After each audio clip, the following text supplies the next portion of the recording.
If everyone could please find a seat.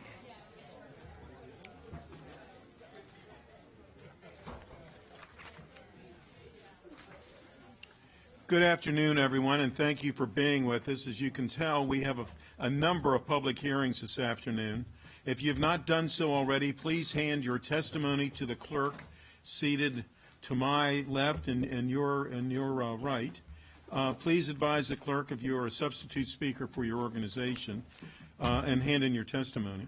When I call the group of speakers, please come up together, sit at the witness table, and remain there until all have spoken and until I call the next panel of speakers. Please note that the public hearings are the County Council's time to hear from the public, and we do not necessarily ask questions during this process. Before beginning your presentation, please touch the red button at the base of your microphone, and when you finish speaking, please cut your microphone off. When you begin your presentation, please state your name clearly for the record. You have 3 minutes to speak, and some have 5 if they're speaking on more than one topic. A yellow light in front of you will come on when you have 30 seconds left in which to finish your presentation. Please end your statement when the red light comes on, and if you don't, I will kindly remind you. If you have not finished your statement to the council will read your statement, your submitted written testimony, and will consider it just as your oral testimony. This is the first public hearing that we have, is a public hearing on zoning text amendment 1909, prohibited roof signs exemptions. This ZTA will allow roof signs in red policy areas under certain circumstances and generally amend the provisions for roof signs. A Fed committee work session on this ZTA is tentatively scheduled for Monday, March 9th. Persons wishing to submit additional material for the council's consideration should do so before the close of business on February 24th. And with that, let me find where my listing of speakers is. Somewhere. I have more papers than I have. Yeah, here we go. Okay. There's 2 speakers for Casey Anderson and Elizabeth Rogers. Casey Anderson is representing.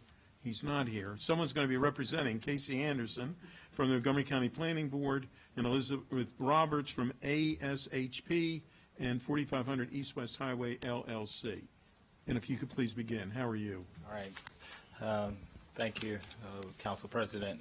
For the record, Greg Russ from the Montgomery County Planning Board, and you're correct, I'm not Casey. Well, I guess that. I have a little less hair than Casey. How about that? I'm going to tell him you said that. Okay. The Planning Board did hear ZTA 19-09 at its meeting on January 9th and voted unanimously to recommend approval as introduced to allow roof signs in red policy areas as part of a sign concept plan for an optional method development project. Given that approval of the sign concept plan could occur only after the sign review board holds a public hearing on the proposal, and that the height of any roof sign could not exceed the height limit of the underlying zone. You have the rest of my testimony. I'll be happy to answer any questions you may have. Thank you very much. Next, please. Thank you. Good afternoon. Elizabeth Rogers with Clerk Shirley and Brewer, testifying today in support of ZTA 1909 that would modify the existing zoning ordinance to allow for rooftop signage to be approved by the sign review board in certain additional limited circumstances and in urbanized areas of the county. The code currently allows the sign review board to approve rooftop signage in urban renewal areas. Unfortunately, this language is unnecessarily restrictive. Urban renewal areas are somewhat of an outdated concept that have much less relevance in the county today. There are really actually only 2 small pockets of the county remaining that are designated as urban renewal areas. Yet, as a practical matter, there are several instances where such rooftop signage would be desirable and appropriate for promoting business and the county's broader economic development goals.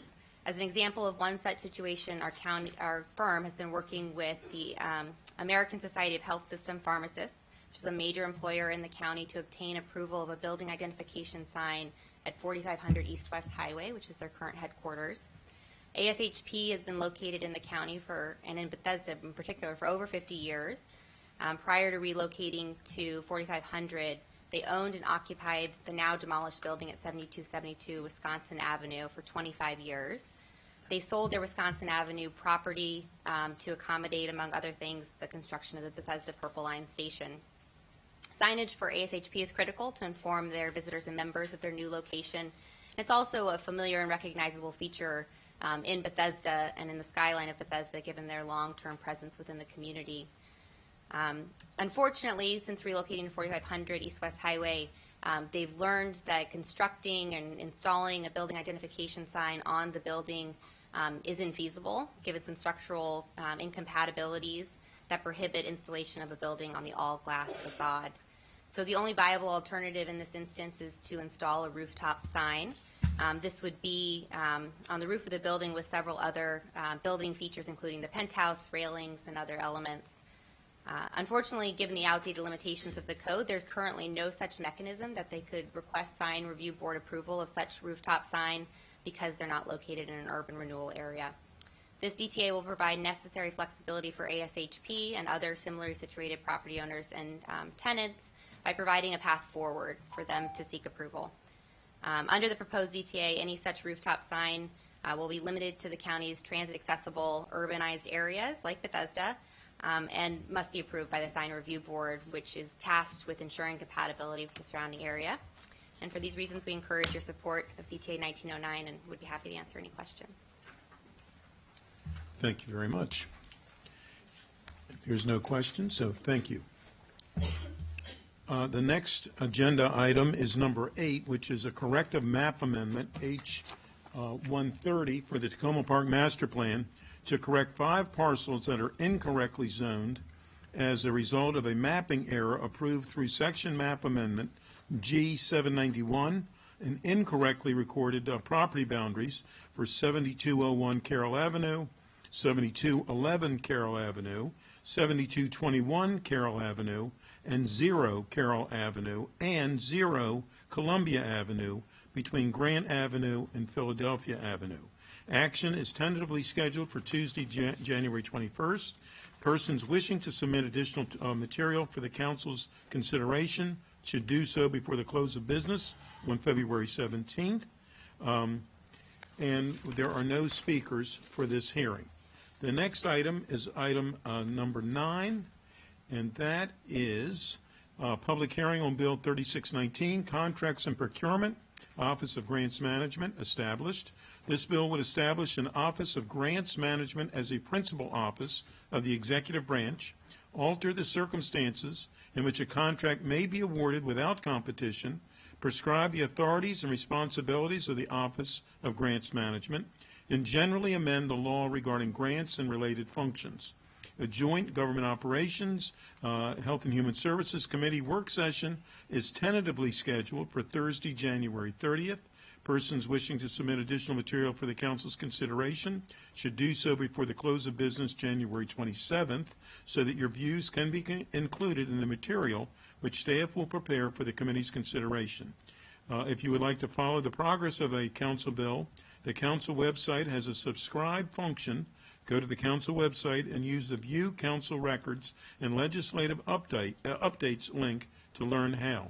And for this grouping, we have Richard Madalino, better known as Rich, who's going to speak on behalf of the county executive. Leslie McDonald, who's also going to speak on item 12 for nonprofit Montgomery. Taquina Moore, who's going to speak on New Hope Center. And Franca Brilliant, who's also going to speak on item 12 for Casa de Maryland. Please, Richard, if you could. Does anybody call you Richard? Go ahead, please. Thank you. People call me a lot of things. Yeah, I do appreciate Richard. You know what? Still I can buy the Richard. I'm Yeah, okay with that. Yeah. So thank you very much, Mr. President, members of the committee. Happy New Year. Welcome back. First, the county executive wanted me to express his great appreciation to Councilmember Navarro for introducing this legislation and keeping this conversation going, because it's very important that we make changes to the grant process in order to make it more effective for all of you, for the taxpayers, and certainly for our recipients. The county executive is supportive of many of the goals that are in the legislation, namely maximizing the grant dollars that the county receives, enhancing the coordination of grant dollars for the county awards and administering the grant awards in a more effective and efficient way. First, one of the things that is so helpful, I think, to everyone involved is the fact that the legislation would provide for the creation of a grant tool so that we could have grant agreements with our recipients as opposed to contracts. And we don't have to go through this non-competitive contract process, but actually set up grants, set up performance measures as part of those grant agreements. So very appreciative of that. And that's a very critical step forward. During the summer, the Chief Administrative Officer's Office put together a work group of several county departments to think of ways that we could possibly do a better job at getting grants for the county, so grant seeking for the county government. And we explored whether or not it would be good to have a central grant office or continue the situation where individual departments have specific individuals and employees who are out there responsible for going out and getting grants. And the decision was it was better to have the diffuse system where you have the expertise in the variety of departments. If there are ways that we can better report to you what grants we're going after, what grants we receive, what effort is being made, we are certainly open to that. We have a concern about if you want to move forward with a separate office, that it be not a principal office, but a non-principal office of county government, since I would imagine it would be a relatively small internal operation. We would suggest that one way, if you didn't want to create the office, one way to accommodate this work would be to have it remain as part of the Office of Management and Budget, so that we would continue to administer the system together, but do it in a way where grants were accessible to people throughout the year. That's one of the things we talked about as a highlight, that it's not just timed to the budget cycle, but there would be various deadlines throughout the year. And that, of course, is one of the many strengths of this legislation. We will be at the work session to provide further information, and I'm happy to answer whatever questions that you might have. Thank you very much. Leslie McDonald, please. Hi, hello, everyone. Thanks for the opportunity to be here today. I'm here on behalf of Nonprofit Montgomery, which many of you know is the nonprofit alliance that serves the nonprofits serving our community. We strengthen the nonprofit sector through leadership and capacity building programs and through advocacy on behalf of nonprofits and the people they serve. And we also address community challenges through Montgomery Moving Forward. I'm really pleased to be here to speak on about two things that really stand to benefit nonprofits, both the creation of the Grants Office and the amendments to the Small Business Reserve Program. As far as the creation of the Office of Grants Management, we do support that, and the creation of a grants mechanism we think would be really helpful to nonprofits and streamline some of the operations, so we definitely approve of that. We've been following closely the process of changing the structure of the county's community grants, and we're very thankful to opportunities for nonprofits to have input. Recently, Nonprofit Montgomery worked with the Office of Management and Budget and the Council Grants Office to host a community grant dialogue where we got the input of 120 nonprofit leaders. We also co-hosted 5 focus groups in November and December where 55 nonprofit leaders sat down and had in-depth discussions about all of the various changes that were proposed. And the idea of creating a central professional grants office was very well received in the nonprofit focus groups. Nonprofit leaders support having a grants process that is fair, transparent, and not overly complex. We encourage the county county to adequately staff the office with professional, knowledgeable people who have expertise with nonprofits and also expertise in, gaining other funding for the county through federal or state or other grants. We feel like that's a really important piece of what that grants office could do.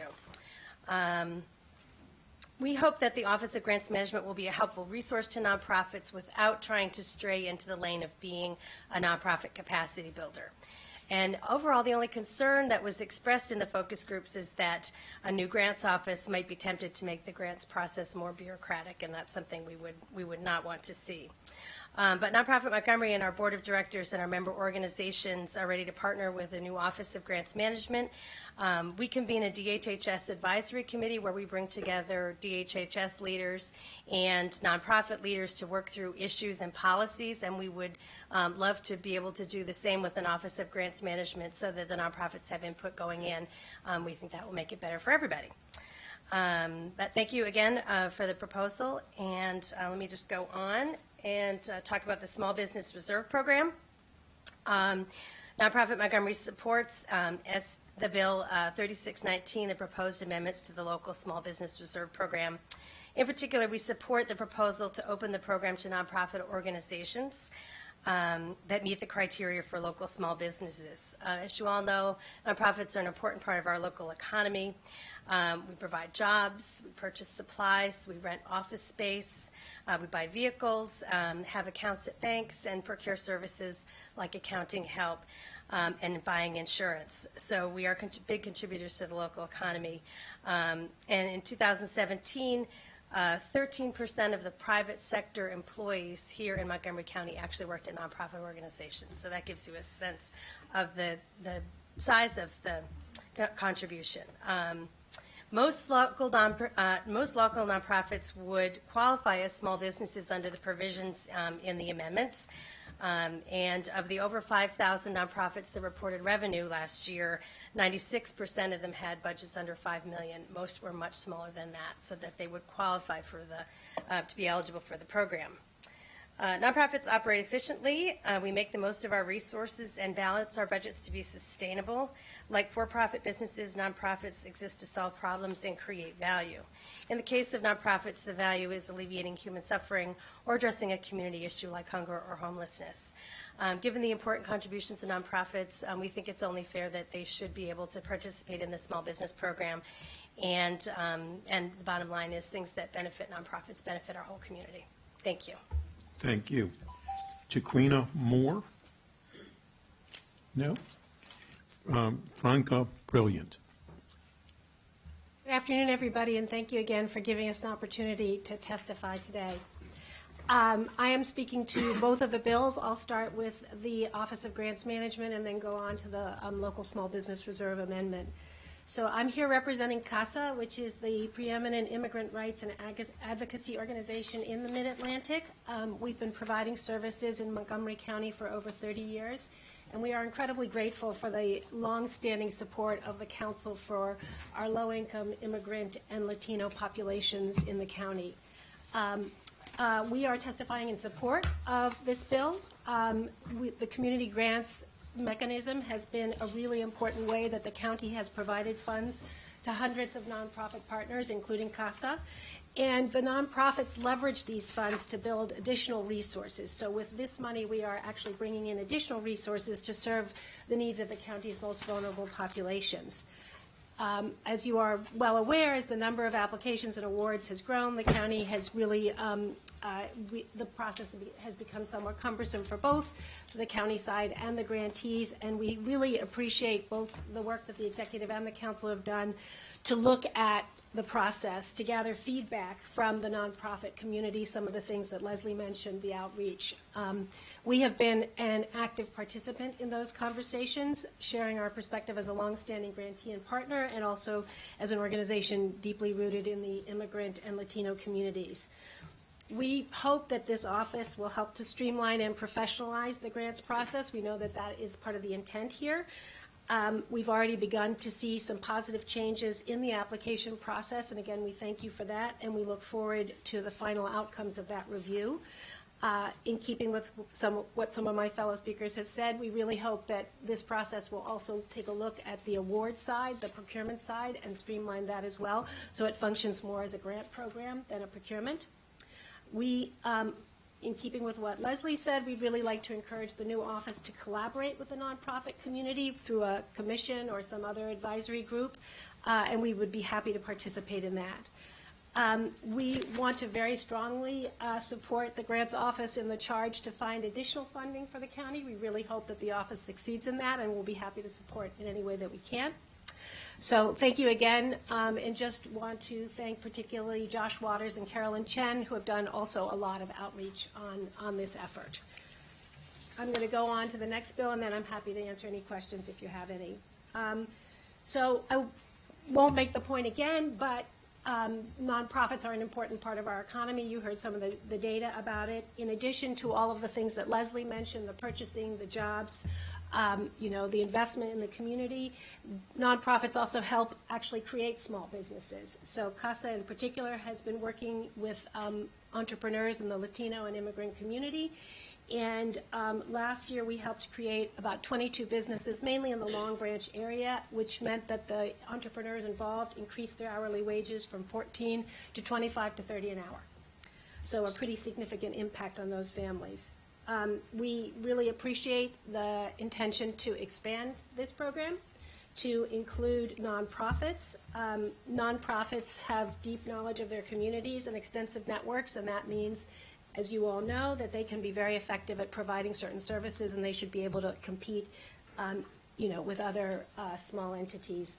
In addition, we'd like to encourage the council to think about the council and the county to think about expanding other areas of that have been set aside for businesses or targeted to businesses to nonprofit entities to compete on an equal footing. Thanks again for the opportunity to testify, and we really look forward to working with you on all of these initiatives. Thank you, and thank you all three for being here.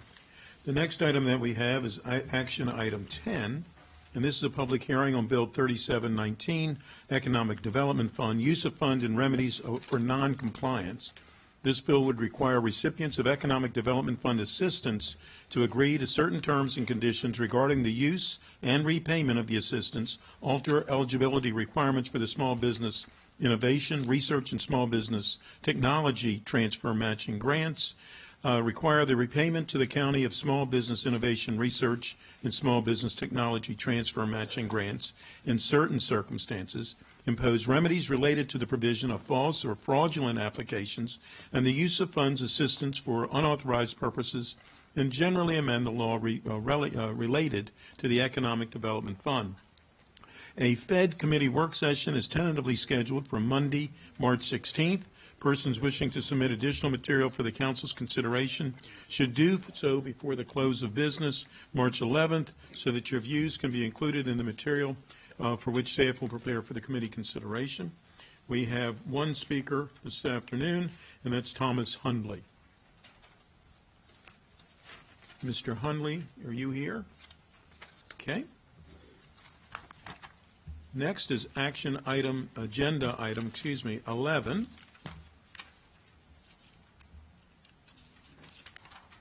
This is a public hearing on Bill 3819, Streets and Roads, permit to obstruct public rights-of-way amendments. This bill would require the executive to adopt certain regulations regarding permits to close curb lanes, sidewalks, or shared use paths in the public right-of-way, limit the circumstances in which the Department of Permitting Services may grant a permit to close a curb lane, sidewalk, or shared use path in a public right-of-way, require DPS to publish certain information regarding permits to close public rights-of-way, and generally amend the law regarding permits to obstruct public rights-of-way. T&E committee work session is tentatively scheduled for Thursday, March 12th. Persons wishing to submit additional material for the council's consideration should do so before the close of business, March 9th, so that your views can be included in the material which staff will prepare for the committee's consideration. The speakers for this list is Ishan Manzadi for the county executive, Jane Mahaffey for Stonebridge Associates, Inc., David Kosterlitz, who's an individual, and Andy Bartley from ABC Metro. If you could please join us.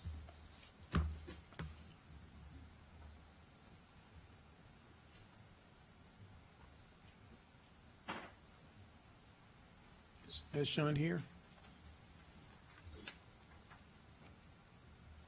While we wait for Eshan, we're going to start with Jane Mahaffey, please. Good afternoon, Council Chair and Council members. My name is Jane Mahaffey. I'm a principal with Stonebridge Associates, a Bethesda-based real estate developer and have been at the forefront of many significant urban mixed-use projects, both private and P3, in Montgomery County. And first and foremost, I must say that keeping pedestrians off the side of the street of construction is by far the safest method to keep them safe in the urban centers. Had to say that, Andrew, sorry. However, with the urban lifestyle development we all have enjoyed in the CBDs, they are becoming much more walkable centers, and we do understand the need for pedestrian access to remain on the same side of the street. We have the following comments and suggestions to allow for both safe pedestrian access and the ability to construct the buildings in the CBD. 1, MNCPBC correctly has the development built to the lot lines. In the bill, and apparently in the books, is a restriction of storage use in the right-of-way. If one builds to the lot line, the right-of-way is required for storage and other important and critical measures of construction, like tower cranes, material hoists, temporary power, and yes, even storage. Once the developer would provide safe pedestrian access, then this right-of-way should be available to the developer for anything else. Grandfathering. The bill allows changes to existing projects. Once traffic control plans are set, it's very difficult to make changes. Everything else is set on the site. For Avocet, significant items like a 22-story material hoist is in the right-of-way area. It has no other location. Please grandfather existing projects. Currently, traffic lanes are needed also on projects for delivery and staging areas. With safe pedestrian passage, it will become even more critical to have travel lanes. Projects needing parking, travel lanes, and other bike adjustments projects will need the parking and the travel lanes and bike lane adjustments as part of the traffic control plan.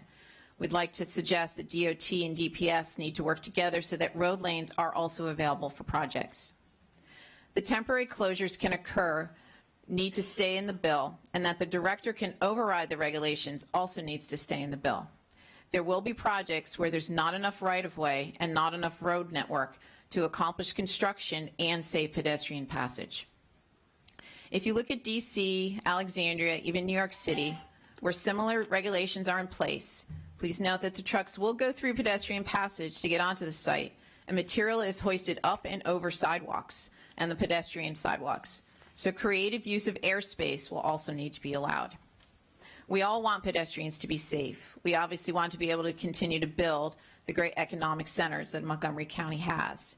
These regulations will be expensive to implement, but with our hope, the suggestion and comments are considered so that it will be possible to continue to build in the CBD. Thank you very much. David Kosterlitz? No? Andy Bartley? Hello, I'm Andy Bartley. I'm representing contractors, developers, and subcontractors. We take safety very seriously for our company's employees as well as the public. We applaud any positive safety efforts. So I'm speaking on behalf of over 500 business members of ABC metropolitan Washington, D.C. area. We are concerned that 3819 is contradictory in that the goal is safety. However, the purpose of shutting down right-of-way is also in the name of safety. Our primary concern is whether this bill fully takes into account all the different permitting hurdles and timelines we face when trying to get our projects completed in a safe and efficient manner. Thank you very much.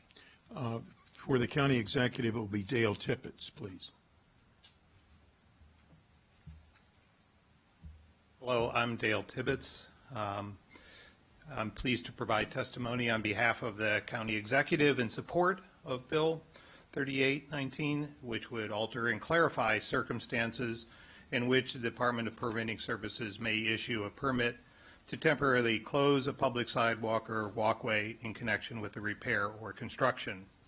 The county executive is very supportive of this effort and is confident that the adoption of related regulations will provide a transparent process for contractors and the public in general.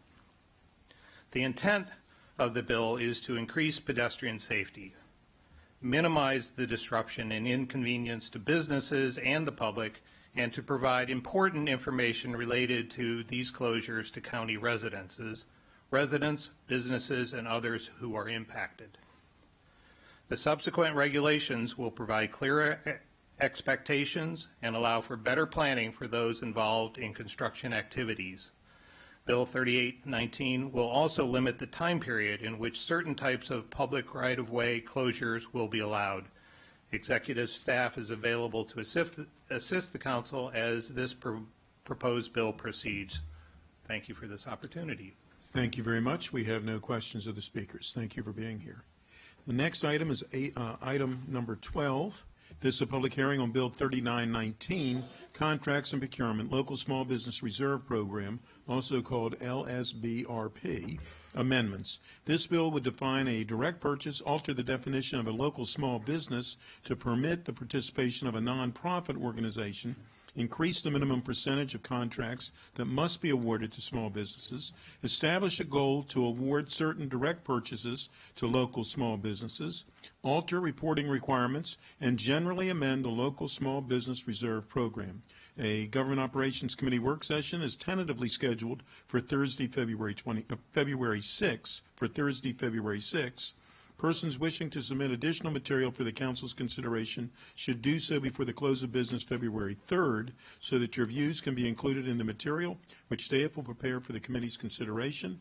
The speakers for this item are Ash Shetty on behalf of the county executive, Chris Brew, who's an individual, Kenneth O'Connell, individual, Kim Jones for the nonprofit Village Center, Inc., and Tricia Swanson from Montgomery County Chamber of Commerce. If you could please join us. Okay. I'll have him go first. Okay. We're going to ask Chris Brew to go first. It's my understanding that you were not on this panel. You're supposed to be on the other panel. It's government. We do these things, Chris. You understand that. So, yeah, you got it, yeah. I wasn't prepared for this other bill. I actually didn't read it. But, if you'd like to speak on it, you can, too. You can support it if you'd like. It's okay, great. I'm in support of it. Okay. Good. So good afternoon, Chairman Katz and members of the council. My name is Chris Brew. I reside on Leland Street in Chevy Chase, Maryland. I work at the Donahoe Companies, a Montgomery County business with 1,400 employees, which is located in downtown Bethesda. I also recently joined the newly formed Pedestrian Advisory Group. So first, I'd like to thank you, Councilmember Friedson, for introducing this legislation and the other council members for co-sponsoring it. I'm here today in support of this legislation. Frankly, it's time to put pedestrians first. I will offer 5 suggestions that I think will strengthen this legislation. First, with respect to CBDs, this legislation should only apply in central business districts, not countywide, where pedestrian and vehicular traffic volumes and incidents are the greatest. Second, SHA needs to follow suit. This legislation pertains to county roads only, whereas the real problems we are seeing today in Bethesda are predominantly on state, not county roadways. Therefore, it is imperative that SHA adopt identical policies. Otherwise, this legislation will do nothing to improve pedestrian safety. Third, grandfathering. Existing permits and projects that are already underway should be grandfathered. Site logistic plans, utility sequencing, tower crane placement, staging, and storage areas are all determined well in advance of contractor mobilization and any commencement of work. Most of these cannot be changed after the fact. Fourth, professional engineer involvement. We agree that covered walkways should be stamped by a professional engineer. However, temporary traffic control plans should only need to be prepared by a certified traffic control designer. For example, ATSSA certification should qualify. Fifth, and this is an important one, and that is to mandate pedestrian paths on all projects. Safe pedestrian paths should be required on all CBD projects, and when conditions warrant, they should be covered.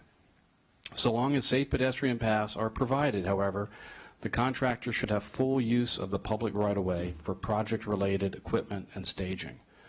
Convenience parking should be expressly prohibited.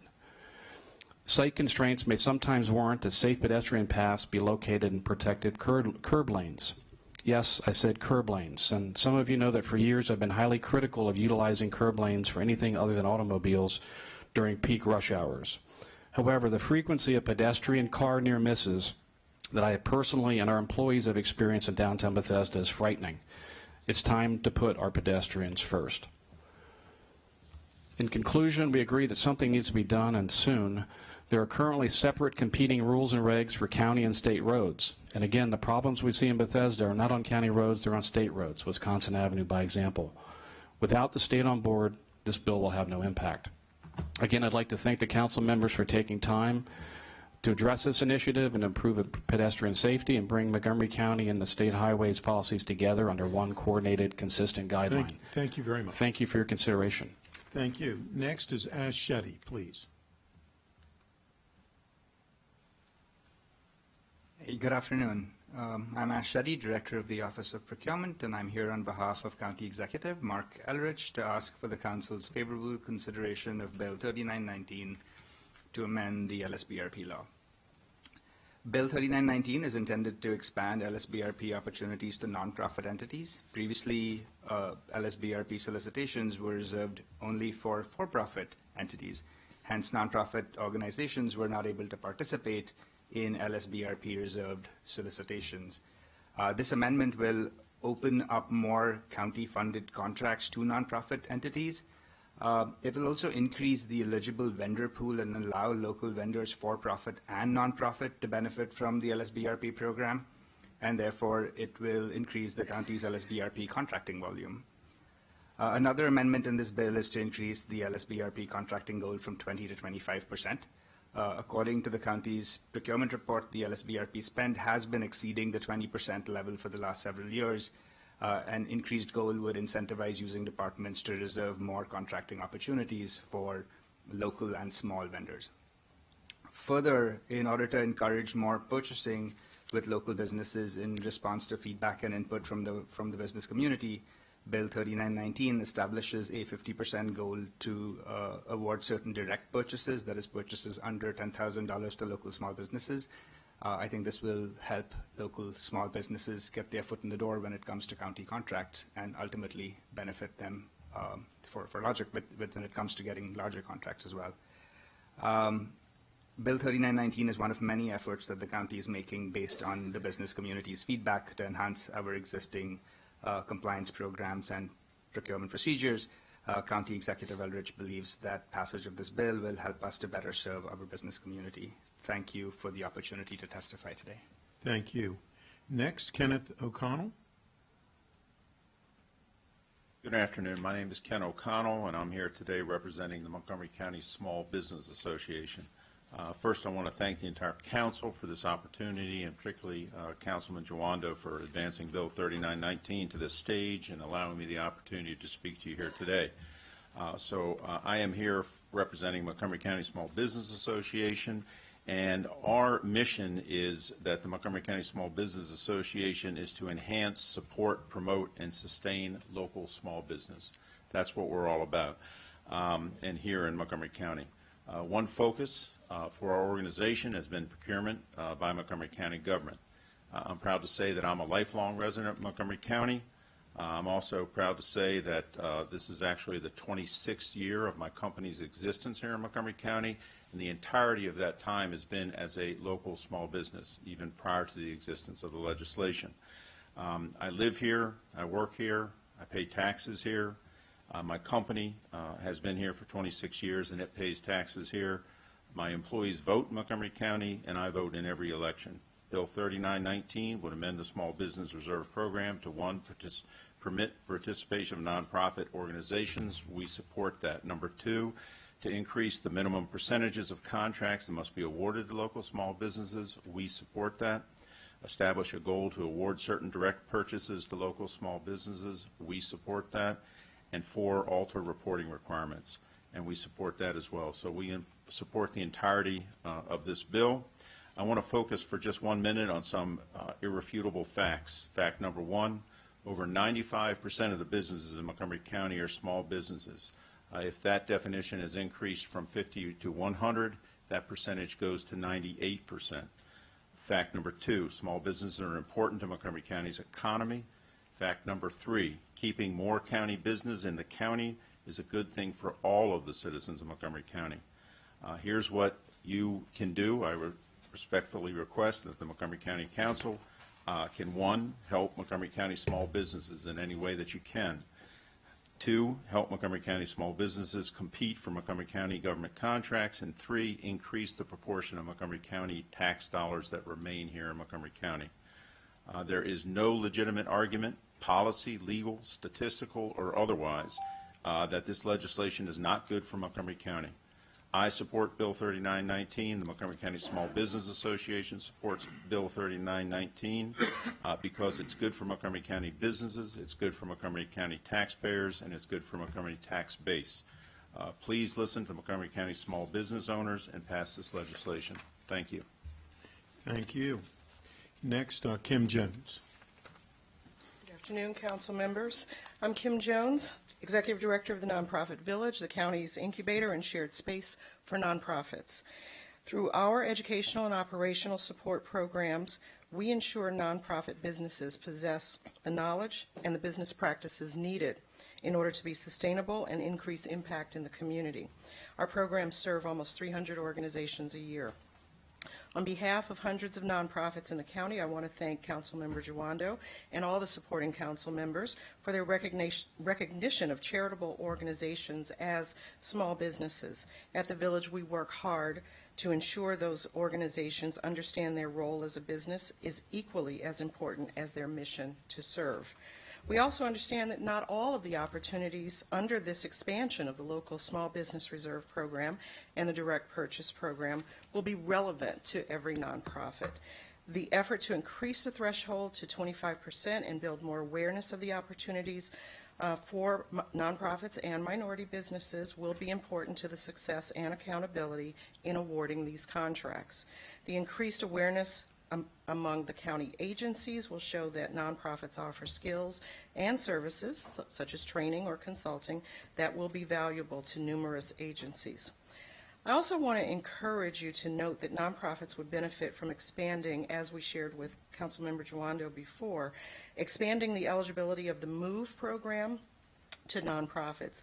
As we graduate these organizations to their own commercial space, we know that being able to take advantage of a program like MOVE, which assists businesses in leasing space in the county, would attract more nonprofits. We've been privileged to have organizations from D.C., Virginia, and Prince George's County move here to be housed with us, and that program could also work.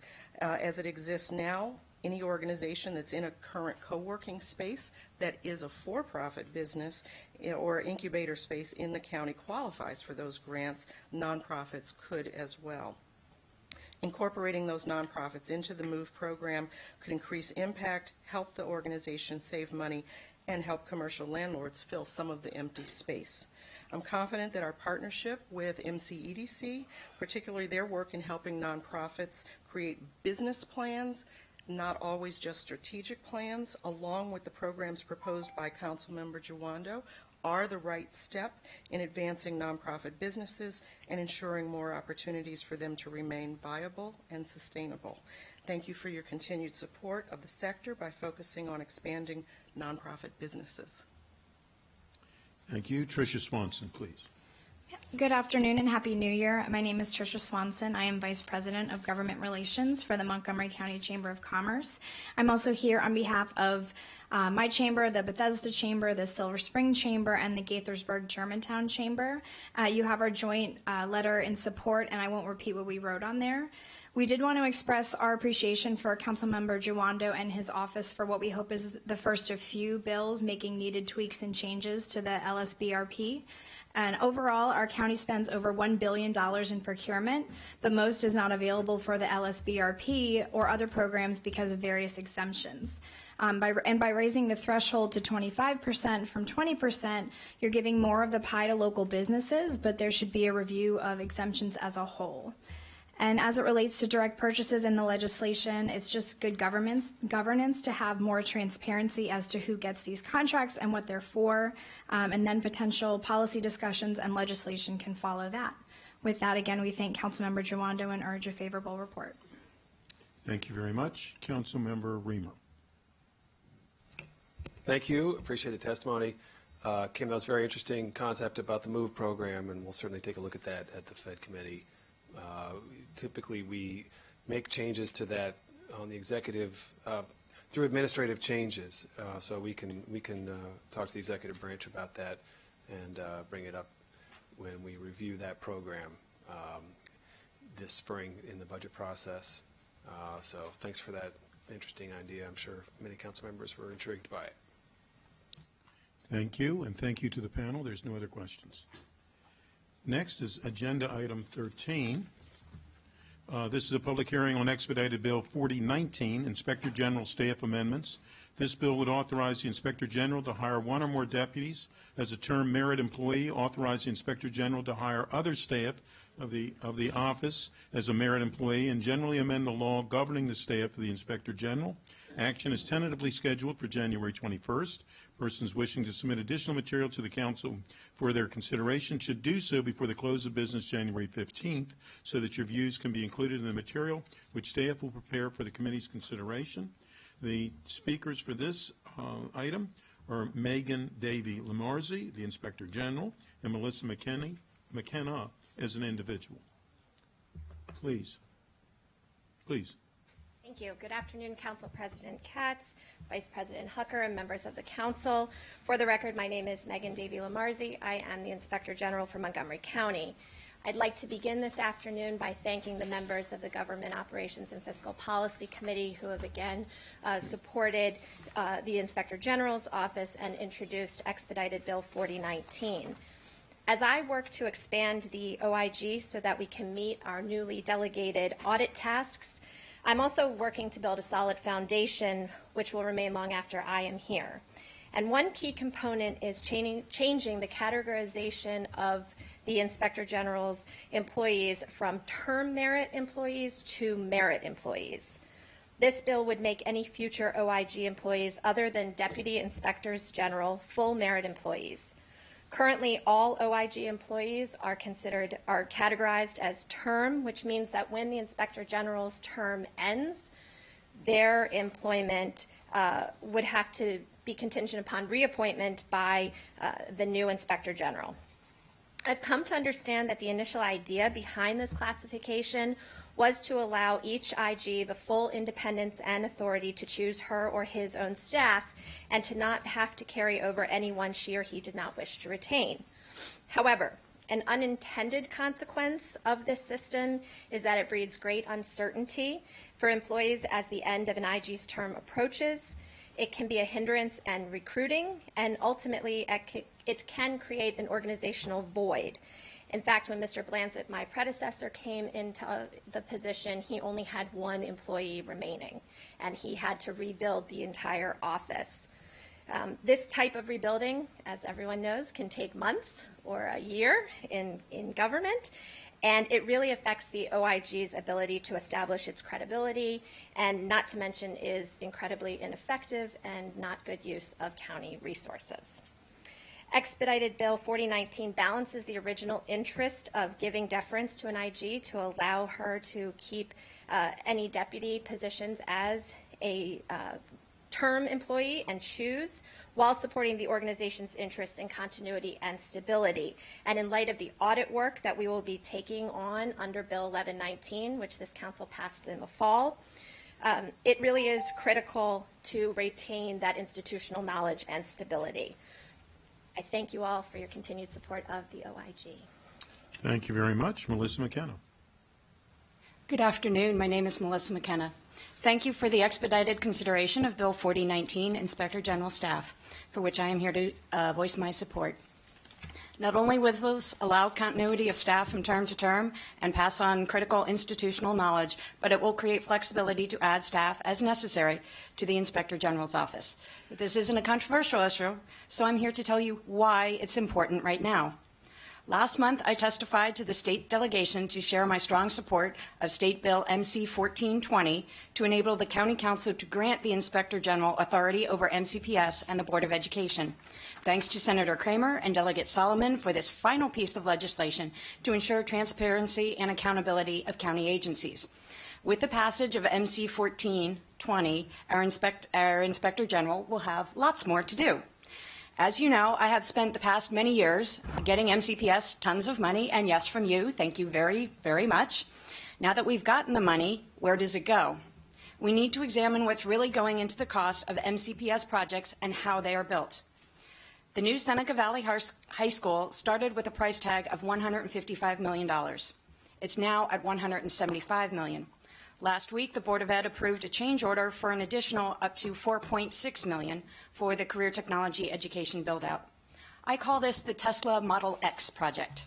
At more than 500,000 square feet and potentially $180 million, can we really afford this? Couldn't we do with a nice sturdy Subaru or perhaps a pre-owned, refreshed Honda?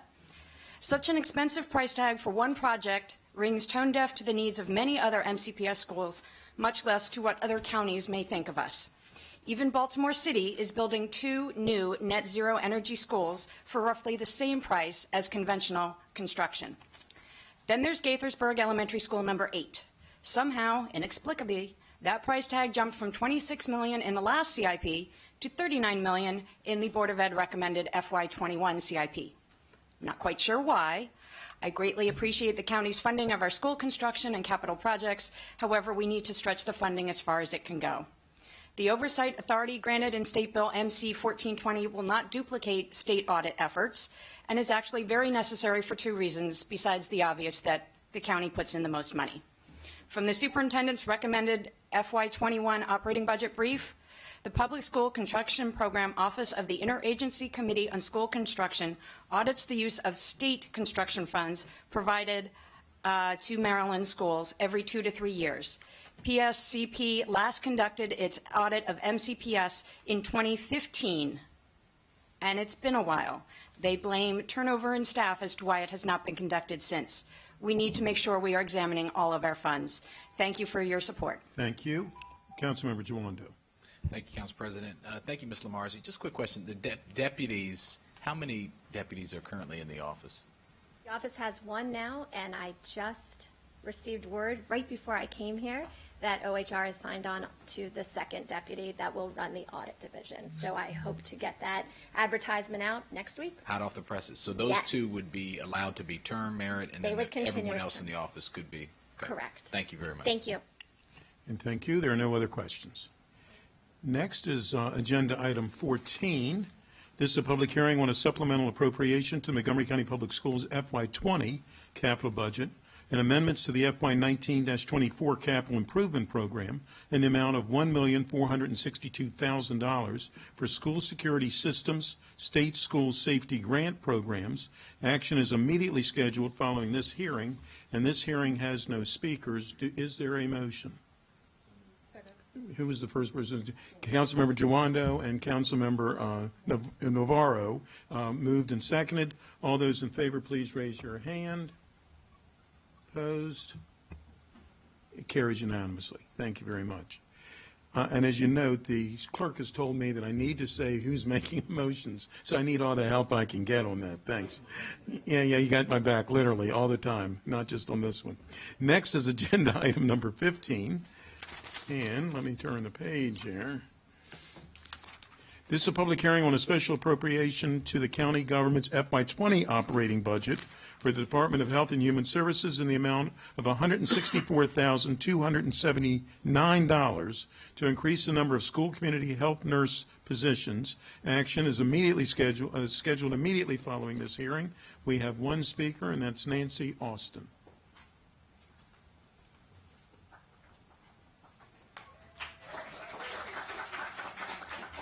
If we'd known you had gotten all this applause, we'd have called you up earlier. Anyhow, you're with it. Okay. Could you please begin? Good afternoon. My name is Nancy Austin, and I am a school community health nurse in Montgomery County Schools. I work for the Department of Health and Human Services, not MCPS, which so many people believe. The school nurses are not part of maintenance of effort that ensures funding for education of the students of Montgomery County. I want to thank you for seeing the need for more nurses and requesting 6 additional nurses, but we do need 26. As you are aware, poor health of students puts education at risk. A school nurse can impact all students, from providing a safety net for marginalized and high-risk students to basic first aid and health information. If they feel safe in a health room, a student or two might see that nursing can be a career. Right now, there's only one nurse for every 1,660 students in the county, and the National Association of School Nurses recommends one nurse for 750 students. Appropriate school nurse staffing is related to better student attendance and academic success. While 6 new nurse positions is a step in the right direction, repeated requests for more nurses in each budget year went unfunded, and there have been no new nurse positions since 2006, when the student population and enrollment was 144,000. It now sits at 163,000. Presently, there are 98 nurses, and each school community health nurse is assigned from 1 to 3 schools with an unlicensed health room technician in each school. There were 850,000 visits to the school health room last year. 91% of them did return to class. There were 120 administrations of epinephrine for anaphylaxis, and we had to call 911 800 times. There were 355 insulin-dependent diabetics in September, and we have had an additional 38 diabetics diagnosed or enrolled since then. Other health challenges include student pregnancy, opioid addiction, vaping, asthma, suicidal ideation, mental health, and trauma. Over the past 2 years, 19 school nurses have left the county employment. They cite either workload or liability. That is a 20% turnover rate. We soldier on, we try to fix everything, even when the expectations are unattainable. Studies cite increased school nurse staffing resulted in improved immunization rates, vision correction, and identification of life-threatening conditions. On an anecdotal note, I recently spent 11 days case managing a student who broke their hand. I had to contact several agencies, physicians, the parents to an interpreter, in order to secure care for that child and get him back in school. If he was meant to throw that 95-mile-an-hour pitch over home plate when he grows up, I'm there to make sure that happens. The World Health Organization has designated 2020 as the year of the nurse and the midwife. I urge you to add every budget dollar necessary to fund more nurses, and I thank you for allowing me to speak. Thank you. Councilmember Albornoz. Well, first I want to begin by just acknowledging the tireless and incredible work of our school health nurses. We acknowledge how vitally important you are to the development of our most precious commodity, which is our children. And we know for far too long you have been stretched beyond capacity, and this council is committed to working with the executive branch, and I see Dr. Travis Gales in the audience, who I know is also equally committed to ensuring that we have the best public health system possible for our children, and we can't do that without ensuring we have sufficient capacity within our school health nurse program. So we are committed to going well beyond 6 school health nurses, and we do look forward to working with you guys moving forward, but didn't want to miss this opportunity to say thank you for all of your dedicated service. Thank you. Councilmember Rice. Well, you're on one. I might as well. My light was on, and I turned it off because I think that Councilmember Albornoz said it so well. But let me just talk about the letter that we sent back in April, requesting that we had 12 additional nurses and a supplemental, understanding that while I was educated earlier today, we talk about nursing shortage. A shortage is when you have jobs that are unfilled.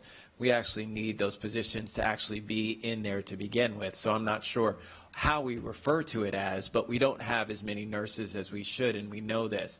And we have to get some robust numbers. The reality is that with the recommendations that are coming down via Kerwin, in terms of making sure that we have health care that's provided for our children in all of our schools, that's a key tenet.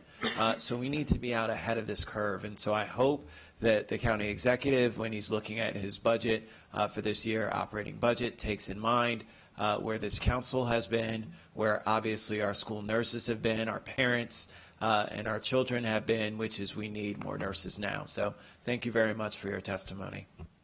Thank you. Councilmember Navarro. Thank you. A lot has been said already that I totally agree with. We have had this conversation time and time again, but it is important for us to act now, even though it's outside of the budget cycle. And of course, once we get to the budget, we will have some more robust conversations. As you just described in your comments, that you had to spend all this time doing all this case management and you had to figure out how to use translators. It reminded me that one of the things that we keep talking about is the need to also have language capacity within our school nurses, and we do have the Welcome Back Center, so I hope Dr. Gales and everybody that would take advantage of that, because we do need to grow our own, and it is such an integral part of what we need to have, because there's nothing more critical than parents being able to communicate with the nurses in a time of need like that. So again, thank you for your service, and just know that I think with this action, I think we are all saying that we're very committed to work with the executive to ensure that we have the appropriate coverage. Thank you. Thank you. Councilmember Reamer. I'd just like to join my colleagues in expressing appreciation to the school health nurses. I had the chance to talk to a school health nurse today. My son is home now. So it's great to know that there are professionals who are available. And in fact, our school health nurse has helped even beyond the role of health and into life management skills with our son. So thank you so much. Appreciate your work. And before I ask for the vote, which I have a feeling is going to pass, just call me way out there. I would like to thank you. You received a lot of applause when you sat down. We would like to applaud everyone who's a school nurse for all that you do. You save lives.